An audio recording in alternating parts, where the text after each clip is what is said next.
How dare you say no to your own sister, you ungrateful girl? My mother yelled, smashing a cake over my head at my niece's 10th birthday party, all because I refused to sign over my house to her and refused to pay her $2,200 every month. I stood up, wiped the cake off my shoulder, and said, "You have no idea what I'm capable of." The entire room went silent. My name is Cindy. I'm 32, the younger daughter, the capable one, the one who forgets to ask for help because I learned a long time ago no one was coming to save me. I'm an administrative coordinator at a community clinic. I pack my own lunch, I buy generic, and I have a house I bought all by myself, a small 2-bedroom with creaky floors and a yard full of clover. I'm proud of it like a kid showing off a perfect report card. It's the first thing in my life that was mine, fully mine. My mother, Gloria, thinks the word mine is rude. I was carrying a tray of pigs and a blanket into my sister's apartment when the first trigger hit. It was Sophie's 10th birthday. Unicorn plates, glitter everywhere. My sister Jenna had her influencer smile on. Mom was in the kitchen with a knife in her hand, trimming the edges of a vanilla sheet cake like it had personally offended her. "You finally made it," she said, not looking up. "Did you bring the papers?" "Hi to you too," I said, balancing the tray. "What papers?" She flicked a crumb off the knife. "Don't play dumb, Cindy. The papers, quit claim. We sign it. We fix the family situation. Jenna needs stability. Sophie needs stability." I felt my stomach dip. I told her no already twice. "I didn't bring anything." I said, "We can talk another time." Jenna floated in, lipstick perfect, like nothing had ever gone wrong for her. "Mom said you'd take care of it today," she chirped, then kissed my cheek like we were in a commercial. I looked at the table covered in food I had helped pay for. I looked at Sophie's glitter crown on the counter. My chest tightened. I forced a smile. "Let's just do the party for Sophie." "Fine," my mother said, voice sharp enough to slice. "For Sophie," but the way she gripped the knife told me this wasn't over. Not by a long shot. My mom raised us the way she grew up. Tight budgets, tighter expectations, and a belief that the family is one body. You don't ignore a limb. You don't leave one finger to freeze. You says she rises. So my sister Jenna is 3 years older. She was the pretty one. The one who could cry on cue and twist a conversation like origami. I was the brain. Good with numbers, cold according to Mom because I didn't cry. I calculated. Mom loved both of us, but she moved toward Jenna like gravity moves a tide. If Jenna needed something, we needed it. That's how it worked. Dad died when I was 24. Pancreatic cancer. Quick and mean. Medical bills like a bad dream. I finished paying off my portion of his hospital debt last year. The day I made that final payment, I sat in my car and sobbed into a paper bag like an actor in an old movie. It felt like a chain snapped. I saved. I skipped trips. I kept my old Prius alive with duct tape and YouTube videos. I bought my house at 29 with an HFA loan and a down payment that was 70% my savings and 30% a side hustle I never told anyone about because I was embarrassed. I was selling used textbooks and flipping thrift store finds like it was a second job. It was. I stacked pennies and turned them into a deed with my name on it. I framed that deed. I'm not kidding. Then Jenna's husband gambled away their savings and left. Not a cliche, my actual life. He left a note and a pile of credit card statements. Jenna found out when her card was declined at Whole Foods with a cart full of groceries and Sophie in the seat kicking her heels. I helped that day. I swiped my card and told Jenna, "We'll figure this out." In that moment, I meant it. I kept helping. I paid for Sophie's school shoes. I sent $300 when the car broke down. Mom had me help with her rent once when a tenant didn't pay on time at the duplex she manages for a friend. "We are one," she said. "We will repay you." They didn't. Then Mom's mindset shifted from help Jenna for a bit to "you are now the third parent." Private school tuition came up. Mom said Sophie can't go to public school. You know how it is. I didn't argue. I offered to help with math tutoring instead. She heard yes and translated it into cash. One night, after I said I couldn't pay another $600 just this month, Mom sent a group text that felt like a contract. We need to formalize this. Jenna and Sophie are moving in with me, but we need stability. Cindy, you will sign over the house so we have something secure in our name, and you will contribute $2,200 monthly. I stared at my phone like it was possessed. $2,200 is more than my mortgage and HOA combined. It's more than my take-home has room for after I pay for literally existing. I wrote no. Mom called immediately. I put her on speaker and looked at my crooked thrift store lamp like it could help me. How dare you say no to your own sister? She said. You have the house.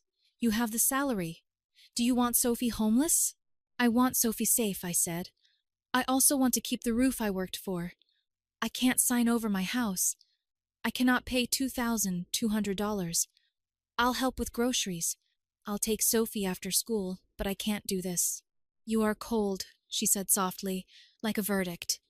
You forgot where you came from. It got quiet. Then she said, bring the papers to the party. We'll fix it. I didn't bring anything to the party. At the party, I blended in. I poured Capri Suns. I tied a unicorn balloon to a chair. I breathed. Mom kept cutting the cake into perfect squares like she was trying to control the universe 1 inch at a time. People laughed. Jenna's dad's side didn't show. Typical. My aunt was there and a couple of Jenna's friends who always talk about yoga classes like it's a religion. Jenna leaned close. Mom said you're being stubborn, she whispered like it was a joke. Just sign it. Nothing changes. We'll keep it in the family. It's my house. So something would change. God, Cindy, why can't you just be nice? The singing started. Happy birthday! In a messy, loud chorus. Sophie beamed. I clapped, trying to stay in that moment. After the song, Mom raised her voice. Before we cut, a quick announcement. Family business. Her smile was tight. Mom, I warned her. She ignored me. Cindy is going to show what family means by...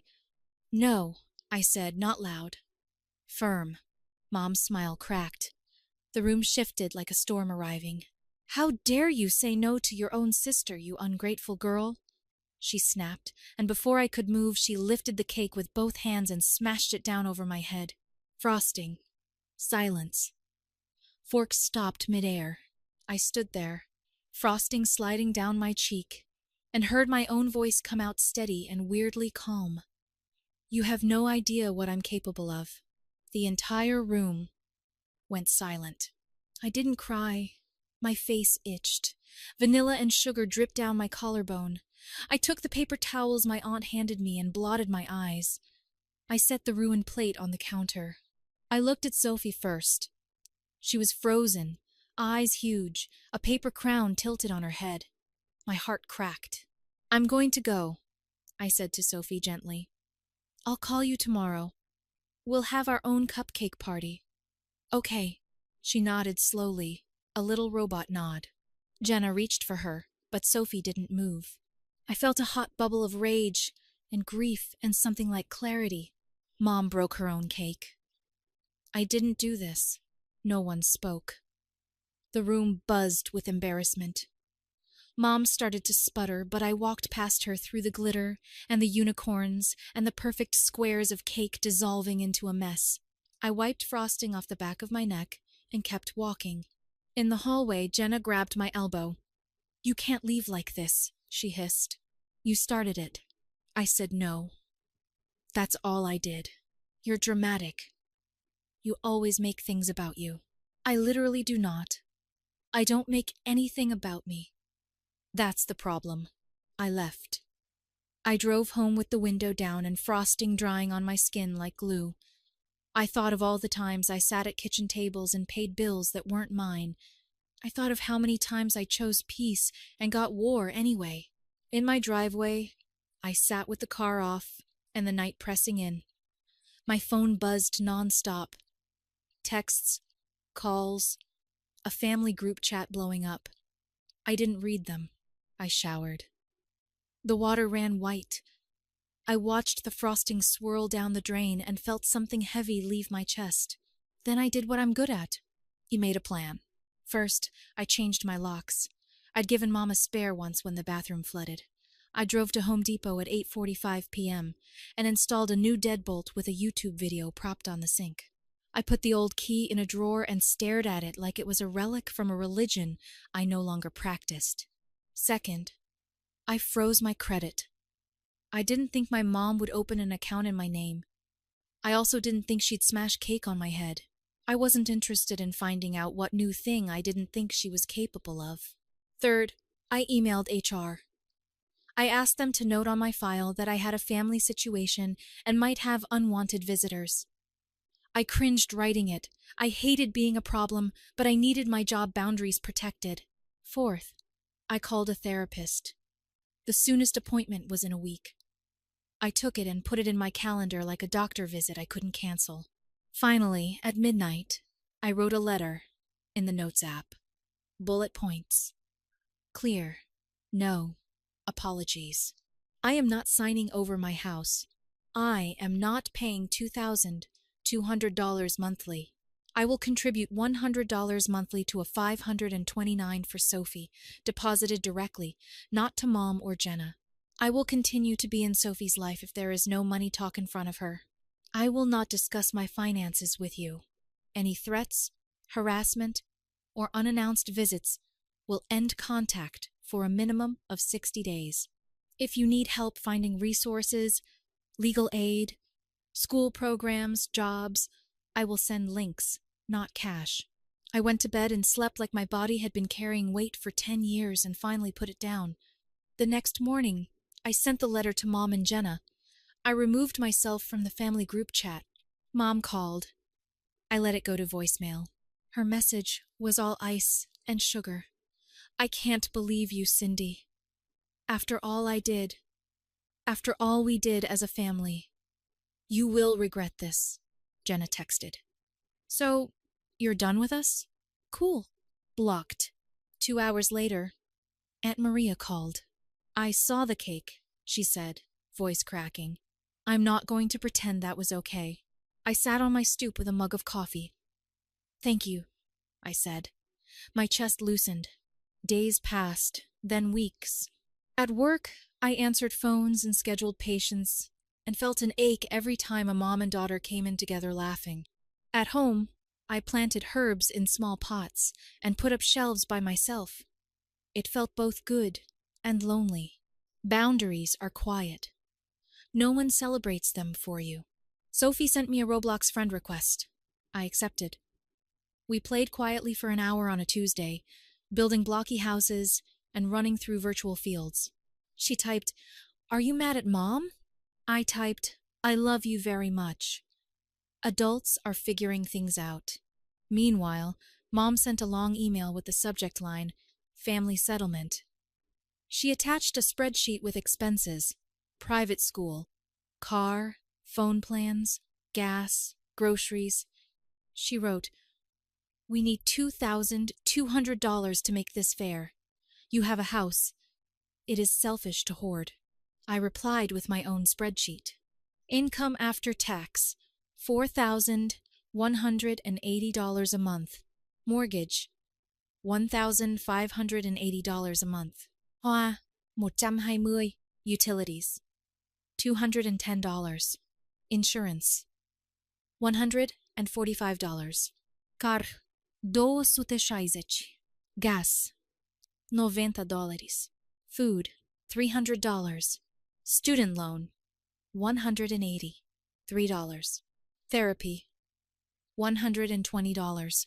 Savings, $300. Buffer, $300. What was left? Around $372 on a good month. This is reality. I am not hoarding. I am living. I will not go into debt because you think I can. She wrote back, "Money is cold. You are cold." I stared at my screen and whispered to myself like a mantra, "I am not cold." I am clear. 2 days later, someone rang my doorbell at 7 a.m. I looked through the peephole. Mom? I didn't open the door. Cindy, she called, voice soft. Please talk to me. I will talk to you at a cafe. Not here. She was quiet for a long minute. Then who are you? You think you're better than us now? No. I think I'm finally me. She left. She slammed the gate so hard it rattled my windows. I cried after she left. Then I made breakfast. Then I went to work. Then I went to therapy and said the words, I'm afraid my mom will never forgive me. The therapist asked, what would she be forgiving you for? And I stared at the tissue box for a long time. Closure didn't come in a big movie moment. It came in the small scenes that stitched together. Jenna texted me at 11 p.m. one night, weeks later. I got a job, she wrote. Front desk at a gym. Not glamorous, but it's something. I felt something unwind inside me. Proud of you, I typed. Truly. She didn't reply, but a week later, she asked if I could watch Sophie for 2 hours on Saturday while she trained. No money talk during drop-off, I said. She replied with an eye-roll emoji. And fine. I took it. Sophie and I baked cupcakes. We wore paper crowns. She put frosting on my nose. I laughed so hard I snorted. She laughed too and said, Grandma was scary that day. Yeah, I said. We didn't hide it. Grown-ups make mistakes. I should have left earlier when she started yelling. Sophie nodded, like she was filing it away. Mom finally reached out after 2 months. Coffee? She wrote. Public place, I promise. I said yes. At the cafe, she looked smaller. Not physically, just less sure. I was wrong, she said quietly. About the cake. About yelling. I was scared. I know. I was scared too. She stared at me. You made a plan, she said, like a compliment and a complaint. I make plans when I'm terrified, I said, smiling a little. She took a breath. I can't promise I understand you, she said, but I don't want to lose you. I don't want to be lost. But the price for me can't be the deed to my house or my whole paycheck. Vi satt. Vi drank coffee. We didn't fix everything, but she didn't ask for money that day. She asked about my garden. I told her about the basil. We were 2 adults at a table, not 1 adult and 1 open wallet. Here's the moral I keep taped inside my kitchen cabinet. Saying no doesn't make you ungrateful. It makes you responsible. There is no prize for burning your life down to keep other people warm. Love needs boundaries to stay love. Without them, it turns into a bill you can never pay. I still bring cupcakes to birthdays. I still say yes sometimes. But I sign my yes with my own hand, on my own terms, and my house key lives on my own ring.